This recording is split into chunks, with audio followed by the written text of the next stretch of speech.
നശിച്ചുകിടന്ന ട്രാവൻകൂർ റയോൺസിന്റെ മുഖഛായ മാറി. കെയ്ൻസ് ടെക്നോളജിയുടെ ആദ്യ ഉൽപാദന യൂണിറ്റ് പ്രവർത്തനം ആരംഭിച്ചു. പെരുമ്പാവൂരിന്റെ മുഖഛായ മാറ്റാനുതകുന്ന വ്യവസായ പദ്ധതിക്കാണ് ട്രാവൻകൂർ റയോൺസിൽ നിന്ന് കിൻഫ്ര ഏറ്റെടുത്ത ഭൂമിയിൽ തുടക്കമിട്ടിരിക്കുന്നത്.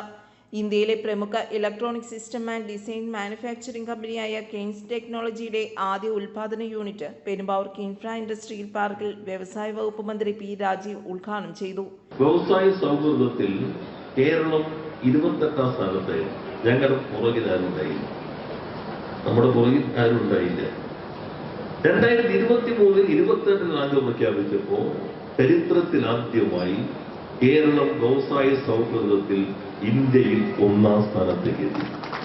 ഇതെല്ലാം മലയാളിക്ക് അഭിമാനിക്കാം.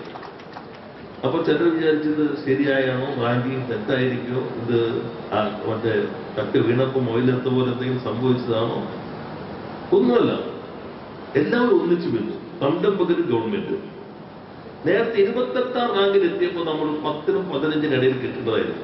പക്ഷെ സംരംഭകരുടെ മനോഭാവം മാറിയിരുന്നു. ഇപ്പോ നല്ല മാറ്റം വന്നു. എല്ലാവരും ഒന്നിച്ച് കേരളത്തിലേക്ക് വ്യവസായം വരണം. സംരംഭക സമൂഹവും ഗവൺമെന്റും വന്നു. MLA അഡ്വക്കേറ്റ് എൽദോസ് കുന്നപ്പള്ളി അധ്യക്ഷത വഹിച്ചു.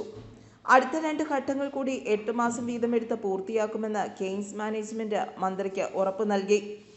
3 പതിറ്റാണ്ടിലധികമായി കാടുപിടിച്ച് നശിച്ചുകിടന്ന ട്രാവൻകൂർ റയോൺസിന്റെ ഭൂമിയിൽ ഏറ്റവും മികച്ച ഇലക്ട്രോണിക്സ് കമ്പനിയെ കൊണ്ടുവരാനായത് അഭിമാനകരമായ നേട്ടമാണ്. AI ക്യാമറ നിർമ്മാണവുമായി ബന്ധപ്പെട്ട് കെൽട്രോണും കെയ്ൻസ് ടെക്നോളജിയും തമ്മിലുള്ള ധാരണാപത്രവും ചടങ്ങിൽ ഒപ്പുവെച്ചു.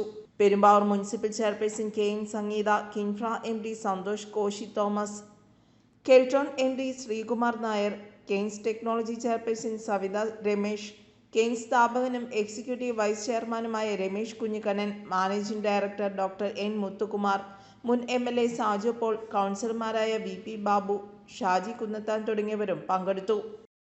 News desk, Perumbavoor.